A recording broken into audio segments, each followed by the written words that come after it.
দেশের বিভিন্ন জায়গা থেকে আসা হাজারো হজযাত্রীর পদচারণায় এখন মুখর রাজধানীর আশকোনা হজ ক্যাম্প। পবিত্র হজ পালনে সব প্রস্তুতি শেষ হওয়ায় সবার মাঝেই স্বস্তির নিঃশ্বাস। ফ্লাইট অনুযায়ী সবাইকে এই ক্যাম্প হয়েই বিমানে উঠতে হবে। সে সুবাদে হজযাত্রীদের কাছে এই ক্যাম্প অন্যরকম এক মিলনায়তন।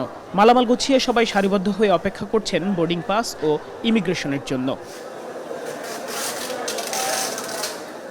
হজযাত্রার ষষ্ঠ দিনে ক্যাম্পের সার্বিক ব্যবস্থাপনা নিয়ে সন্তুষ্টি প্রকাশ করেছেন হজযাত্রীরা। জানালেন নেই কোনো ভোগান্তি।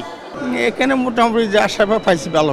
প্রথম যাচ্ছি, ঠিকঠাক আছে সব, আলহামদুলিল্লাহ। পরিবেশ ভালো, বসার সুবিধা, পরিষ্কার আছে, সব দিক থেকে আমরা খুশি।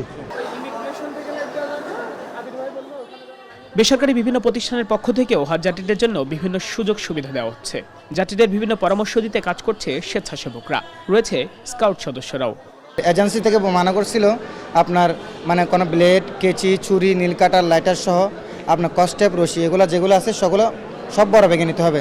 ডরমিটরি এবং লিফট, গেট 1 গেট 2 সব জায়গাতেই রোভার আছে এবং এখানে যাতে আউট কোনো লোক উপরে উঠতে না পারে, যাতে হাজিদের কোনো সমস্যা না হয়, এগুলো আমরা দেখতেছি। আনুষ্ঠানিকভাবে না জানালেও সৌদি সরকার ভিসা দেওয়া অব্যাহত রেখেছে। তাতে কমেছে ভিসার জন্য অপেক্ষামনদের তালিকা। এদিকে হজের ফ্লাইট চালুর ষষ্ঠ দিনেও অনেকের ভিসার কাজ শেষ হয়নি। এজন্য এজেন্সিগুলোকে দায়ী করছেন হজ অফিসের পরিচালক।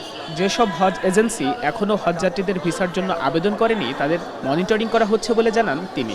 প্রত্যেক এজেন্সিকে স্পষ্টভাবে জানিয়ে দেওয়া হয়েছে এবং আমরা রীতিমতো এটা কিন্তু একটি রিগোরাসলি আমরা মনিটর করছি যে অবশ্যই ভিসার প্রসেসটি চালু রাখতে হবে এবং ভিসার প্রসেসটি কমপ্লিট করতে হবে এবং এটা যত শীঘ্র সম্ভব। চাঁদ দেখা সাপেক্ষে আগামী 16 জুন পবিত্র হজ অনুষ্ঠিত হবে। 10 জুন পর্যন্ত ফ্লাইট পরিচালনা হবে বাংলাদেশ থেকে।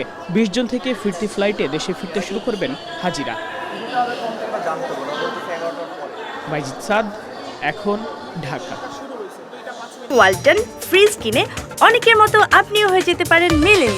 সেরা পণ্যের সেরা অফার।